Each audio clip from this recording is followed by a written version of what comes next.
여러분 반갑습니다. 서목사의 말씀 창고의 서목사입니다. 오늘도 함께 말씀을 나누는 여러분들을 사랑하고 축복합니다. 좋아요와 구독을 눌러주세요.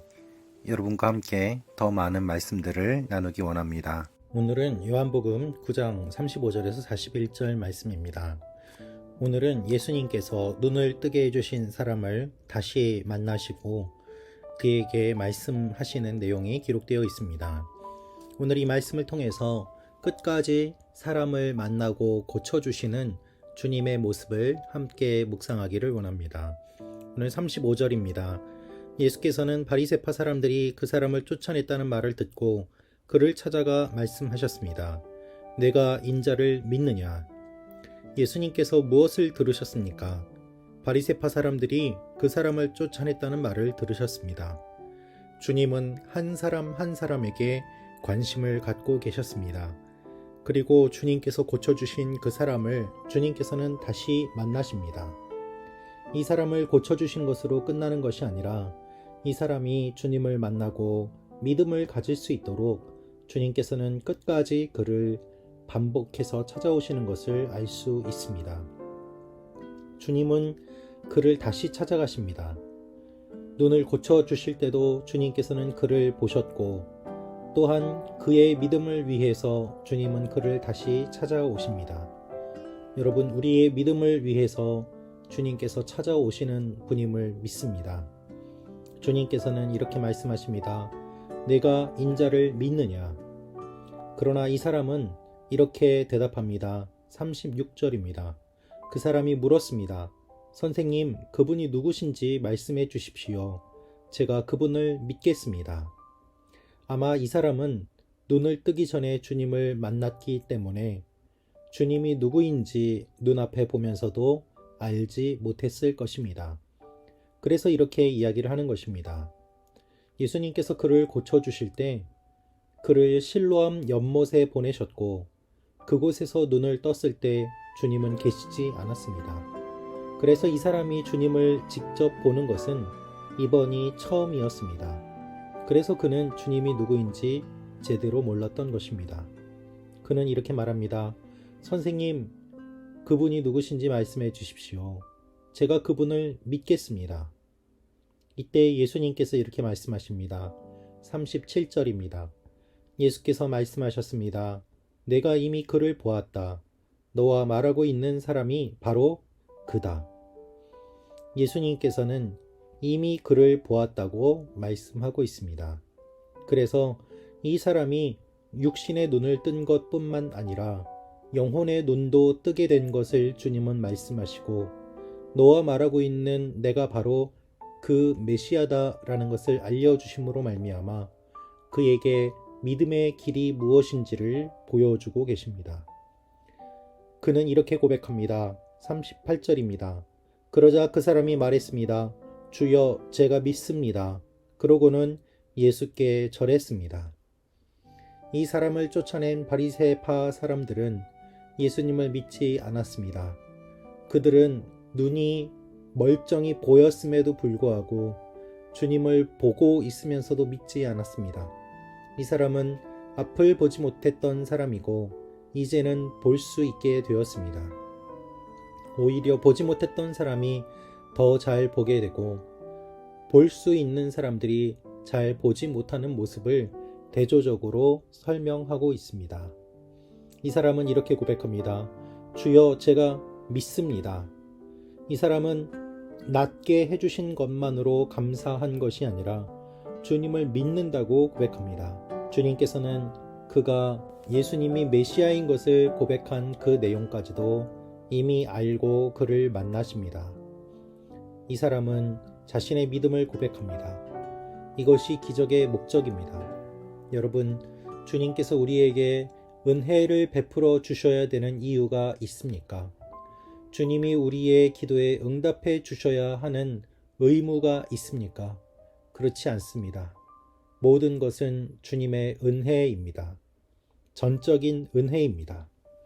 그 모든 것들은 우리가 주님을 믿기 위해서 주님께서 주시는 것입니다. 예수님은 이렇게 말씀하십니다.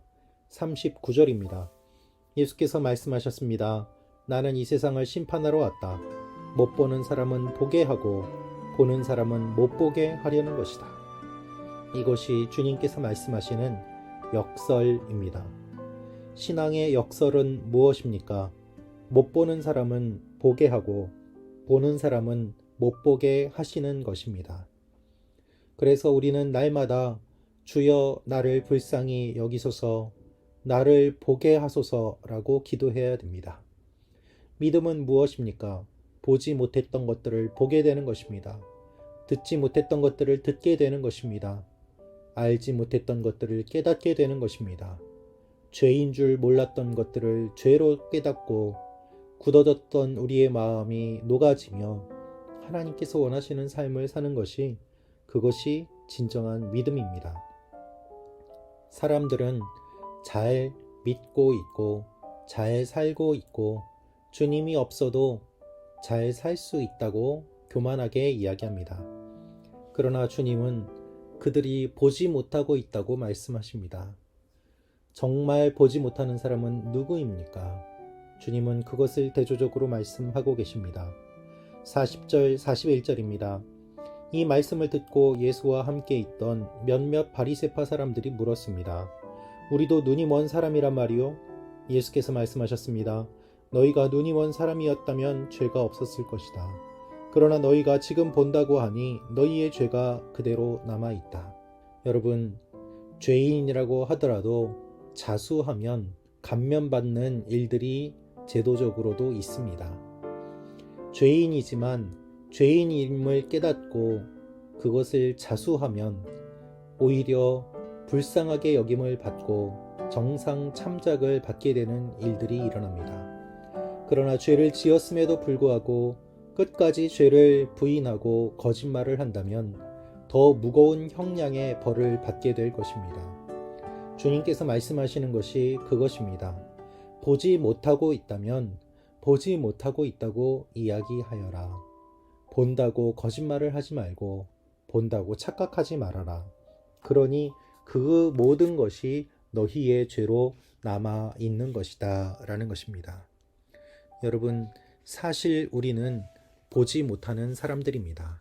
알지 못하는 사람들입니다. 우리 힘으로는 제대로 서지 못하는 사람들입니다.